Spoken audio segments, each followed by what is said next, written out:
President Trump had no public appearances today, but maintains his position that he has won re-election. In all 7 lawsuits in multiple states, they have been dismissed. Meanwhile, more world leaders congratulated President-elect Joe Biden. NewsNation's national political correspondent, Dean Reynolds, is live in our newsroom tonight with more on today's developments. Marnie, there is no sign that the president is willing to concede the election or stop challenging the results. But there are signals that some influential Republicans are not exactly on the same page with him. A lot of those signals come worded with praise for the president, but phrased in a way that may open the door for him to leave the White House. While the president has been active on Twitter, he has not spoken in public for a week, letting his aides launch a battery of challenges to vote totals in states where his margins are daunting, even with recounts. And late today, the Department of Homeland Security said the election was the most secure in American history. It found no evidence that any voting system deleted or lost votes, changed votes, or was in any way compromised. Meanwhile, in Georgia, where a hand recount has been ordered to see if Mr. Biden really does lead by some 14,000 votes, state election official Gabriel Sterling said the process will start tomorrow. Right now, there's a swath of voters in this state and around the country that'll say those machines cheated. Those machines miscounted. Somebody hacked them. Something happened, because there's no way that that guy won. There's no way that guy lost. So understand, when you are really emotionally tied to the outcome, anything you see that feeds your belief is believed by you.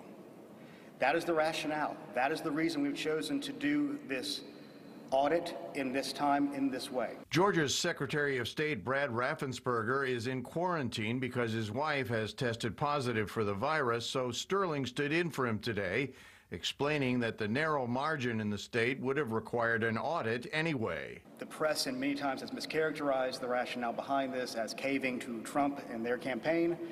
There's nothing to be further from the truth. In Wisconsin, where the Trump campaign is disputing Mr. Biden's lead of some 20,000 votes, Megan Wolf, director of the State Election Commission, challenged the charges of fraud, which Democratic Governor Tony Evers labeled BS. We encourage, of course, our local election officials, as they're canvassing, as they're doing their data entry, they're also double checking all their records. And if there was any indication of somebody voting twice or any other type of misconduct of the election, that local election official reports that straight to their district attorney. And now a number of Republican governors have said it's time for the president to acknowledge defeat.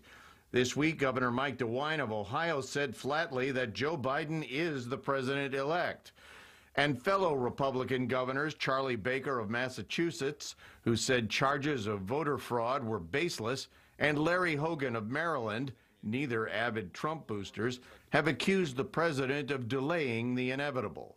In the middle of this pandemic, this economic collapse, people dying across the country, to not know if we're going to have a transition. Is the old coronavirus task force going to be making decisions? Is the new one? There's no transition.